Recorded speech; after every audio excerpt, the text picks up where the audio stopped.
UP के बागपत में फर्जीवाड़े का एक ऐसा मामला सामने आया है जिसने एक नहीं दो विभागों पर सवाल खड़े कर दिए हैं।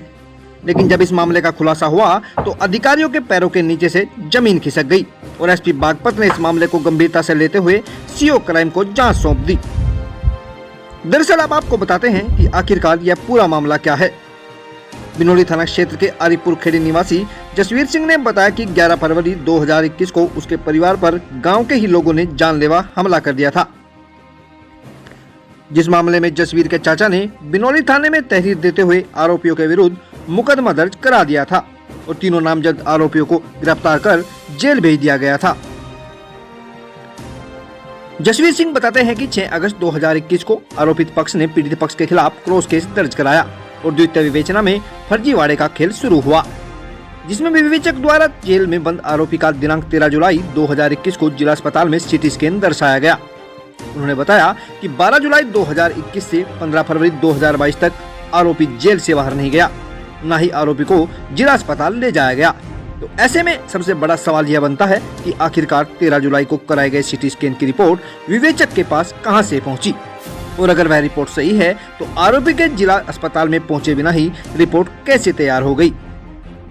इस मामले में कितनी सच्चाई है यह तो जांच के बाद ही पता चलेगा, लेकिन फिलहाल पुलिस महकमे में हड़कंप मचा हुआ है और एसपी बागपत ने इसकी जांच सीओ क्राइम को सौंप दी है। ये जी 2021 में मोहन ने प्रधानी का चुनाव लड़ा था। हम दूसरे कैंडिडेट के साथ थे, वो चुनाव हार गया था। उस हार का कारण वे मुझे और मेरे परिवार को समझते हैं। इसी खुन्नस में आके, नफरत में आके उन्होंने 11 जुलाई 2021 को हमारे घर पे, मेरे परिवार के सदस्यों पे यहीं आके इसी जगह पे आके झगड़ा कर दिया, जानलेवा हमला करा था। और एक ट्रैक्टर था जो उस गेट पे खड़ा कर दिया था लाके। तो हमने उसी दिन 11 जुलाई को ही FIR दर्ज करा दी थी बिनोली थाने में। उसी दिन 3 आरोपी गिरफ्तार कर लिए गए थे, आशीष, अनुज और संदीप। उन्हें अगले दिन 12 जुलाई को गिरफ्तार करके जेल भेज दिया था। उसके बाद मोहन के जो समर्थक थे, परिजन थे, वे सभी मेरे पर, मेरे परिवार के सदस्यों पर फैसला करने का दबाव बनाते रहे और जानता मारने की धमकी देते रहे। जब हमने किसी भी प्रकार का दबाव नहीं माना तो उन्होंने एक मुकदमा लिखा हमारे खिलाफ 7 अगस्त 2021 को। मतलब उसी दिन की घटना, सेम घटना दिखा कर क्रॉस केस बनवा दिया।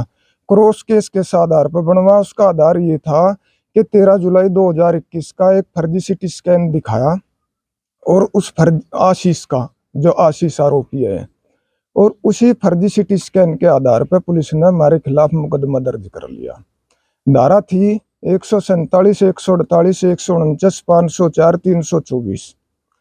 उसके 2 महीने बाद 20 सितंबर 2021 का जिला अस्पताल बागपत का फिर एक सीटी स्कैन दिखा उन्होंने, और 21 सितंबर 2021 को मेरठ मेडिकल हॉस्पिटल का ले जाना दर्शा रखा केस डायरी में।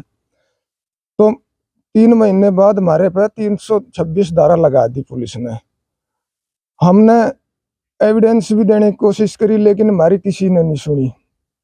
उसके बाद हम जेल चले गए, हमने न्यायालय में आत्मसमर्पण कर दिया।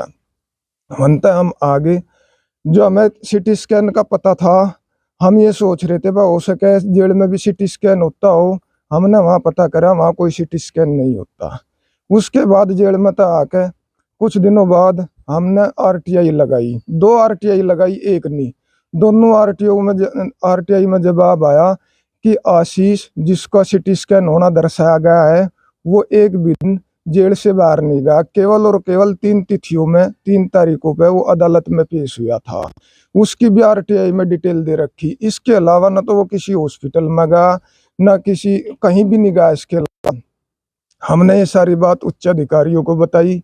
हाँ, इसी दौरान पुलिस ने जो मुकदमा हमने दर्ज कराया था, मोटे रुपए लेकर, मोटी रिश्वत लेकर 3 आरोपियों के नाम निकाल दिए। उसमें संतोष, सुरेश और संजीव, इन 3 आदमियों के नाम निकाल ले और जो मेरे चाचा के लड़के खड़े हैं, ये तो उस दिन घटना हुई, उस दिन यहाँ थे भी नहीं, इनको फर्जी फंसाएगा इस वजह से कि कभी ये नौकरी ना लग जाए इनकी, कहीं सरकारी या प्राइवेट। और अधिकारियों से गुहार लगाई, अधिकारियों के संपर्क में आए आप? हाँ, सब अधिकारियों के, एडीजी के भी गया आज ही मैं, मेरे परिवार के सदस्य भी गए, एसपी साहब के पास भी गए, जो ये एसपी हैं इनके पास भी गए, जो इससे पहले आश्वासन मिला? कार्रवाई करेंगे, न्याय मिलेगा, बस यही आश्वासन मिलता रहा। क्या चाहते हो? अब तो ये चाह जो फर्जी एविडेंस के आधार पर हमारे पर मुकदमा लिखवाएगा वो मुकदमा खत्म करा जा। अब हमें जातू को रोज चिढ़ावे, इनको जेल पिटे और जेल भिजवाए, और इनको या तो इस मुकदमे में फैसला कर लो, नहीं तो थारे परिवार को बिल्कुल जान तक खत्म करेंगे। हमारा तो जी घर तक निकलना भी मुश्किल हो रहा। हमारे तो भाइयों ने प्राइवेट एडमिशन ले लिए, स्कूल में जाना बंद कर दिया। यार ये मेरे चाचा की लड़की नु कह रही भाई मैं नहीं जाने की स्कूल में बिल्कुल भी, इतनी डरी हुई है, कहाँ है खुशी, या बच्ची प्राइवेट एडमिशन करवाया इसका अब क्या। हमारे गांव में प्रधानी का चुनाव हुआ था, जिससे कि 2 प्रधान उठे थे, हमने दूसरे की वोट दी थी। उससे हमने मोहन की वोट न देने के कारण मोहन ने हमारे साथ मारपीट का झगड़ा किया, जिससे कि हमारे परिवार वालों पे जानलेवा हमला कराया। अब क्या परेशानी आ रही है? परेशानी ये है जी, हम घर से बाहर भी नहीं निकल सकते, बहुत डरे हुए हैं, हमारे साथ चिढ़ाव का वो करते हैं, बाहर भीतर भी नहीं जा सकते। अगर हम डॉक्टर के यहाँ भी जाते हैं सारे इकट्ठे होकर जाते हैं। लड़की हमारी घर बैठी है, प्राइवेट एडमिशन कराया हुआ है, हम बच्चों को भी नहीं भेज सकते। हम न्याय चाह रहे जी, जो हमारे पे झूठा केस लगा है उसके खिलाफ कड़ी से कड़ी कार्रवाई हो। योगी सरकार से हाथ जोड़कर प्रार्थना है कि